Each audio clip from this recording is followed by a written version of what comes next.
At 5:14 on a cold Monday morning, Calvin Mercer sat alone in the break room of the Des Moines Municipal Bus Depot. Calvin was 46 years old, and he had worked as a city bus mechanic for almost 18 years. He lived alone in a small rented townhouse 10 minutes from the depot.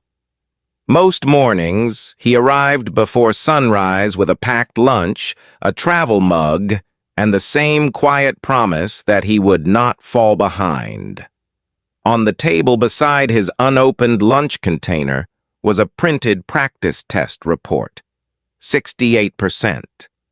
Under the report was a laminated electrical troubleshooting card. It was clean, flat, and almost unused. Calvin stared at the number until the paper seemed heavier than it should have been. Outside the break room window, one of the early buses coughed to life in the cold. The sound usually comforted him. It meant the day was beginning. It meant people would get to school, work, appointments, and grocery stores because someone had kept the machines running. But that morning, the sound only made Calvin feel smaller. The newer buses had more advanced electrical systems now, more sensors, more control modules, more diagnostic screens. The city wanted every senior mechanic to pass an updated electrical systems certification by spring. Calvin had told everyone he was not worried.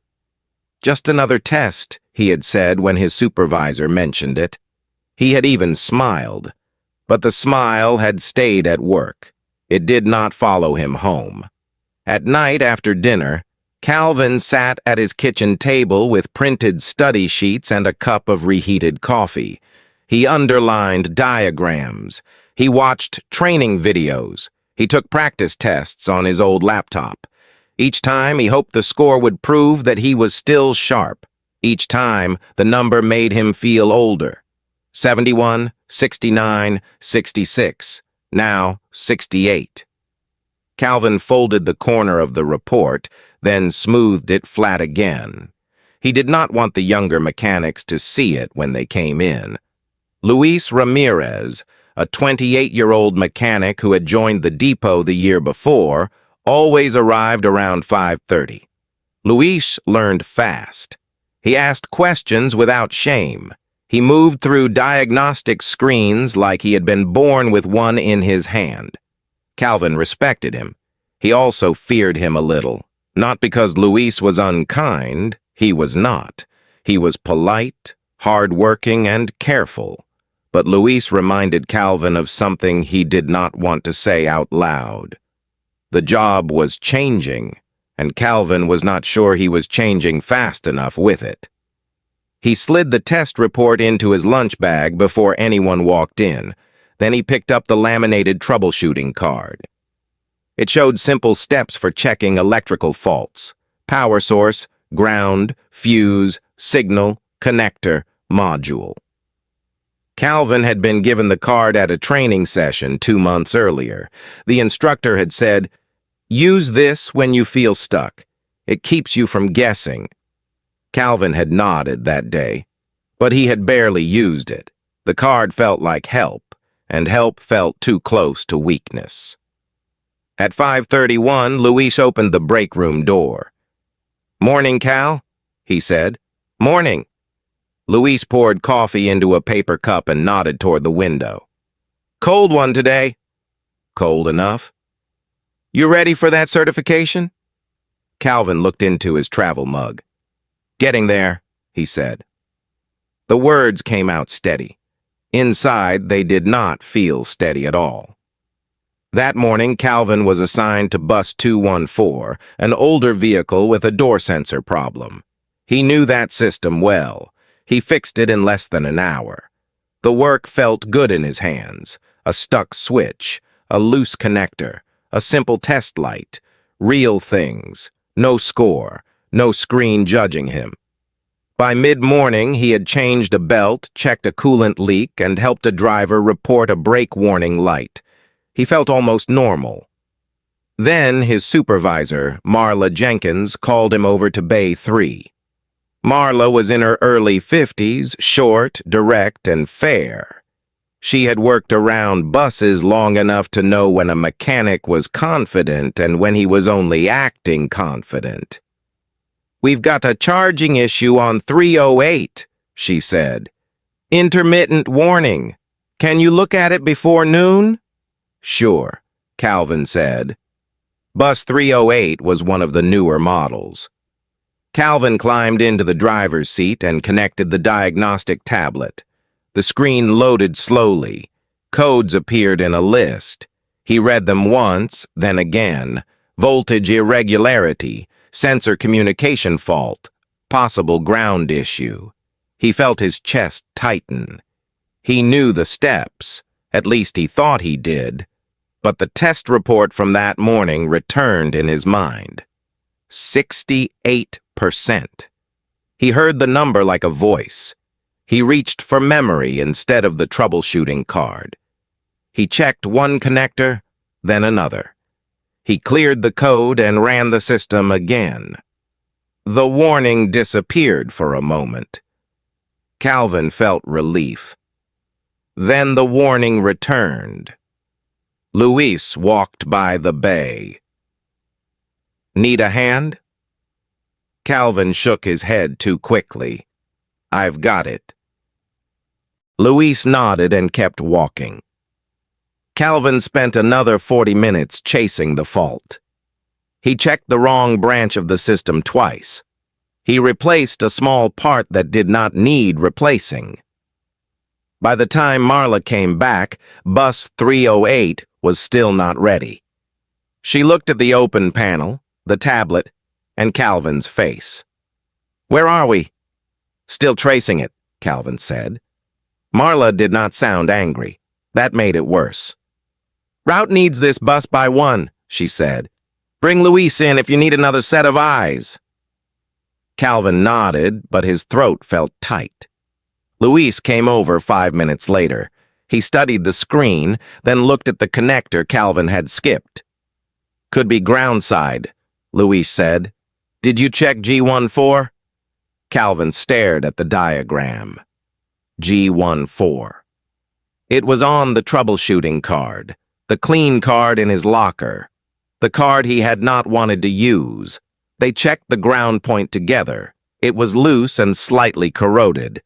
The repair took 12 minutes. When the warning cleared for good, Calvin felt no pride, only heat in his face. Luis smiled kindly. "Easy one to miss." Calvin closed the panel. "Yeah?" But it had not been easy to miss. He had missed it because he wanted to look like he already knew. That evening, Calvin drove home through gray traffic. His townhouse was quiet when he entered. A coat hung over one kitchen chair. A stack of study papers sat beside the toaster. His dinner was a can of soup and 2 pieces of toast. He ate standing up. Afterward, he sat at the kitchen table and pulled the practice test report from his lunch bag. 68%. Usually, he would take another practice test right away. He would hope for a better number. If the number improved, he would feel safe for one night. If it dropped, he would feel terrible and take another test to fix the feeling. That was how his evenings disappeared. But now he saw bus 308 in his mind. He saw the loose ground. He saw Luis finding the step he had skipped. Calvin took a red pen from the drawer. He circled one missed question on the report. Only one. It was about charging system grounds. He pulled the laminated troubleshooting card from his work bag and placed it beside the report. Then he found the matching step: power source, ground, fuse, signal, connector, module. He took a grease pencil and made a small mark beside the word ground. His hand paused. The card was not clean anymore. For some reason that bothered him. Then it relieved him. Clean had not helped him. Useful might. He wrote one sentence on a sticky note and placed it above the table. One correction before one new score. The sentence looked plain, almost too plain. But Calvin read it 3 times. The next night he followed the rule. He did not take a full practice test. He corrected one missed concept. He drew the circuit by hand. He checked the training manual. He used the troubleshooting card. It was slower than testing. It did not give him the quick comfort of a number. But at the end of the hour, he understood one thing better than he had before. That should have felt good. Instead, it felt unfinished. Calvin wanted proof. He wanted the screen to say he was improving. He wanted a number that would let him sleep. On Thursday night, after a difficult shift, the old pull came back hard. A bus had come in late with a heater issue. A driver had complained about losing time. Marla had asked everyone to stay an extra half hour. Calvin got home tired, hungry, and irritated with himself. The sticky note was still above the table. One correction before one new score. He looked at it, then opened his laptop. "Just a short quiz," he said. The first quiz gave him 70%. Not enough. He took another. 67. His stomach tightened. He took a third. 69. By the time he closed the laptop, it was after midnight. He had learned almost nothing. He had only collected 3 new reasons to feel behind. The next morning, he was tired before he reached the depot. During the first hour, he misread a simple wiring diagram on an older bus. It was not a serious mistake, but it slowed the repair. Marla noticed. "You all right, Cal?" "Fine," he said. But he was not fine. At lunch, he sat in his truck instead of the break room. Snow dusted the windshield. His packed sandwich sat unopened in his lap. He thought about the 3 quizzes. He had not wanted knowledge. He had wanted comfort. He had wanted a number to tell him he was safe. The thought embarrassed him, but it also told the truth. That night, he took the sticky note down and wrote the rule again on the back of an old service tag. He placed it inside his training folder where he would see it before any test. One correction before one new score. Then he opened the practice report, chose one wrong answer, and did not move on until he could explain it out loud in simple words. At first, the rule helped only in private. At work, Calvin still protected his image. He used the troubleshooting card when no one watched. He marked small notes on it. He checked ground points more carefully. He stopped guessing as much. But he kept the card low near his toolbox, like it was something to hide. One afternoon, Luis stood beside a bus with the side panel open. "Cal," he said, "can I ask you something?" Calvin wiped his hands on a rag. "Sure." Luis pointed to the diagram on the tablet. "This charging system fault is confusing me. I think I understand the power side, but the return path is throwing me off." Calvin felt a strange panic. It was the same area he had been studying. The honest answer would have been, "I'm working on that too. Let's slow it down." But the old pride moved first. "Just follow the main feed," Calvin said. "Then check the connector. These things usually show up there." Luis looked uncertain. "What about the ground?" Calvin shrugged. "Check it if you want, but I'd start with the connector." The answer sounded confident. It was also incomplete. An hour later, Luis was still stuck. Marla came by and asked Calvin to take another look. Calvin opened the diagram and saw the problem almost immediately. Ground side again. Luis had skipped it because Calvin's fast answer had pushed him away from it. Calvin felt the shame land in a different place this time. This was not only about his own score. His pride had made another mechanic's day harder. He turned to Luis. "I gave you a bad answer earlier," he said. Luis looked surprised. "You did?" "I gave you a fast answer, not a careful one." Luis waited. Calvin pulled the laminated card from his pocket. It had grease pencil marks now, small circles, a few short notes, a corner slightly bent. "I've been using this," Calvin said. "Should have used it with you." Luis looked at the card, then at Calvin. He did not laugh. He did not make a joke. He only said, "All right, show me." So Calvin did. They stood beside the bus while cold air moved through the open bay door. Calvin traced the steps with his finger. Power source, ground, fuse, signal, connector, module. He explained what he had missed on bus 308. He did not enjoy saying it, but once the words were out, he felt less trapped by them. Luis nodded slowly.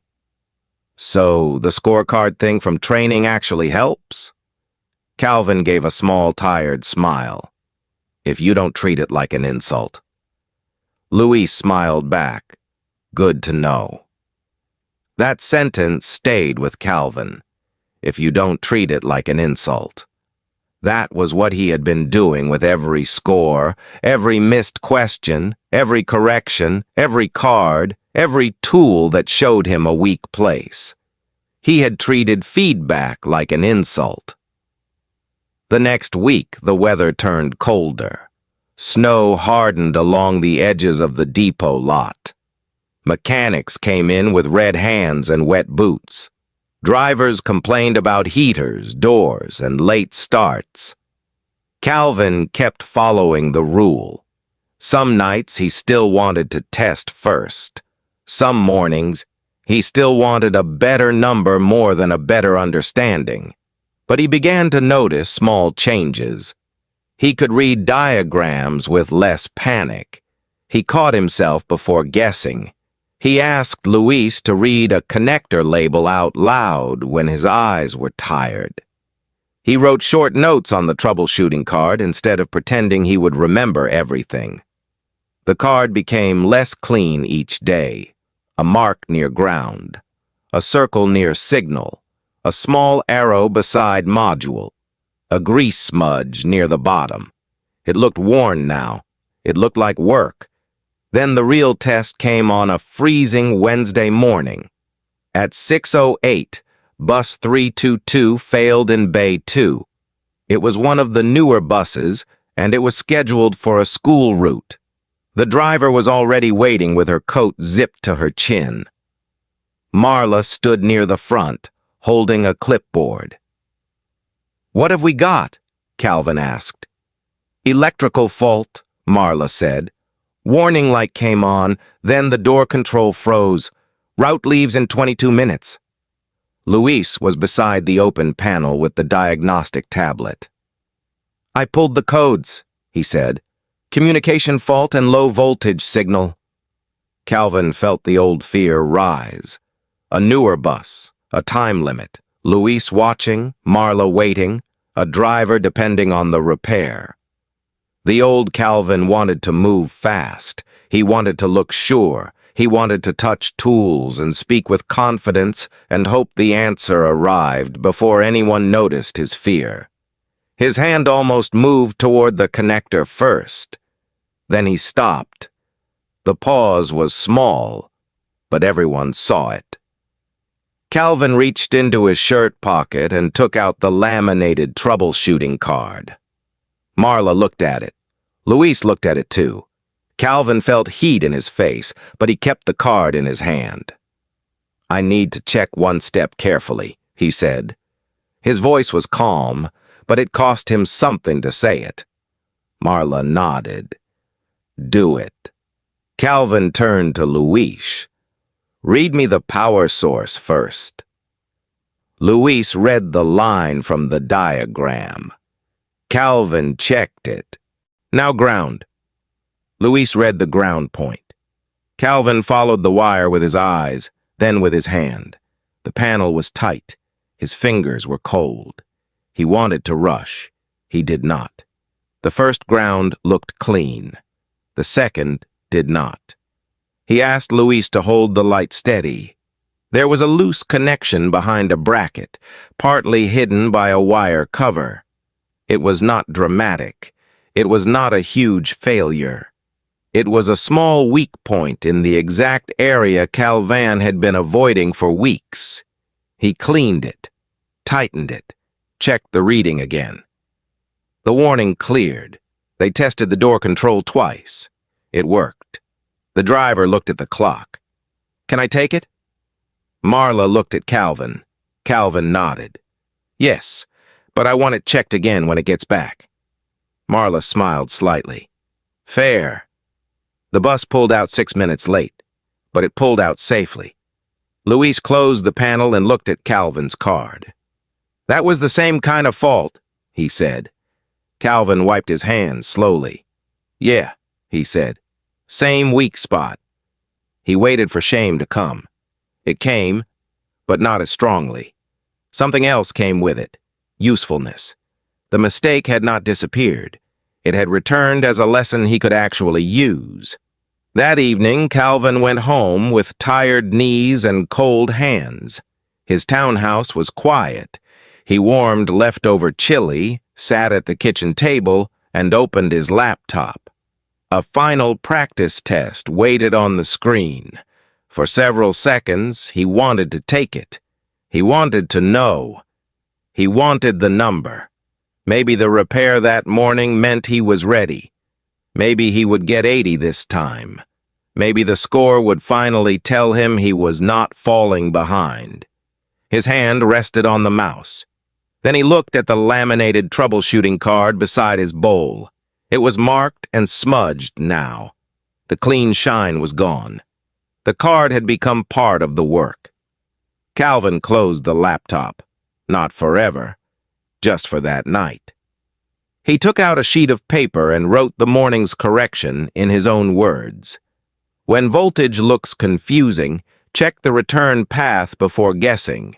He read the sentence. Then he wrote it again, simpler. Do not skip ground because you feel rushed. That was the correction. That was the next step. The practice test could wait until tomorrow. On Friday, Luis asked if they could review the same fault after shift. The question surprised Calvin. You want to stay after? Calvin asked. Just 20 minutes, Luis said. I want to understand it before I see it again. Calvin almost made a joke about young guys being eager, but he stopped. Sure, he said. They stood beside a workbench after most of the other mechanics had left. The depot was quieter then. Only a few lights stayed on over the bays. Outside, snow moved across the lot in thin lines. Calvin placed the troubleshooting card between them. He did not hide it. He pointed to the marked section and explained the fault step by step. Luis asked questions. Calvin answered slowly. When he did not know the cleanest way to say something, he paused and found better words. At one point, Luis said, So the test questions are not just test questions.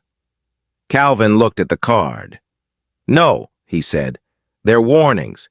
If I listen to them early, they cost less later. Luis nodded. That makes sense. It made sense to Calvin, too. For the first time, a missed question did not feel like a door closing. It felt like a light pointing at the next place to work. The following Monday, Calvin took another practice test. He did it at the kitchen table after dinner. No extra quizzes, no panic testing, no checking the score every few minutes. He worked through the questions carefully, then submitted the test. 76%. Not perfect. Not even high enough to brag about. But Calvin did not stare at the score like it was a judge. He printed the report, circled 2 missed questions, and placed the troubleshooting card beside it. 1 correction before 1 new score. He slept better that night. Weeks passed. The depot stayed busy. Calvin still had bad days. He still forgot steps sometimes. He still felt nervous when younger mechanics moved faster than he did. He still disliked seeing a low number on a report. But the number no longer took the whole room from him. When he missed a question, he asked, "What step did I skip?" When a repair slowed down, he asked, "What does the fault show me?" When Luis asked for help, Calvin used the card openly.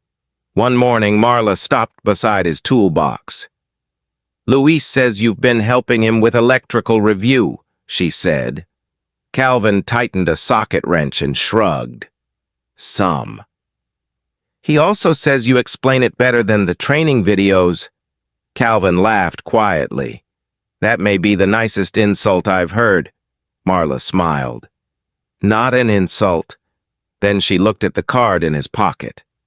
"That thing working for you?" Calvin pulled it out. "Better now that I stopped keeping it clean." Marla studied him for a moment. "That's usually how tools work," she said. After she walked away, Calvin looked at the card. He thought about the first morning in the break room, the clean plastic, the hidden test report, the shame he had folded into his lunch bag. He wished he had learned the lesson sooner. But he was learning it now. On the morning of the official certification exam, Calvin arrived early again. The break room was empty. The vending machine hummed. A pot of coffee sat half full. Outside, buses warmed in the dark, their lights glowing softly through the cold window. Calvin placed his lunch container on the table. Beside it, he laid the laminated troubleshooting card. It was no longer flat and perfect. The edges were worn. One corner was bent. Grease pencil marks crossed the steps in small, careful lines. Some marks had been wiped and rewritten. A few smudges would never come off. Calvin touched the card with 2 fingers. Then he opened his folder and looked at the old 68% report. He had kept it, not to punish himself, but to remember where the change had started. The number still looked low, but it no longer looked like a sentence. Luis came in at 5:29, carrying coffee and a breakfast sandwich. "You ready?" he asked. Calvin breathed in slowly. "Nervous?" he said. Luis smiled. "That's not what I asked." Calvin looked down at the marked card. Then he looked back up. "Ready enough to take the next step," he said. Luis nodded. "That sounds better." Calvin did not know what score he would get that day. He did not know if he would pass on the first try. He hoped he would. He had worked for it. The result still mattered. But it did not own him. If the score was good, he would be thankful and keep learning. If the score was not enough, he would circle the missed places and begin again. For the first time in months, that thought did not feel like defeat. It felt like a way forward. The bus engines outside grew louder as the drivers prepared for the morning routes. People across Des Moines would soon step onto those buses without thinking about ground points, diagrams, diagnostic codes, or a mechanic sitting in a break room before sunrise. That was all right. Calvin had never needed applause for his work. He only needed to know that he was still willing to learn it honestly. He slid the worn troubleshooting card into his pocket, picked up his folder, and walked toward the training room. The old fear walked with him, but it did not lead him anymore. One score could show Calvin where to work, but it could not decide his future.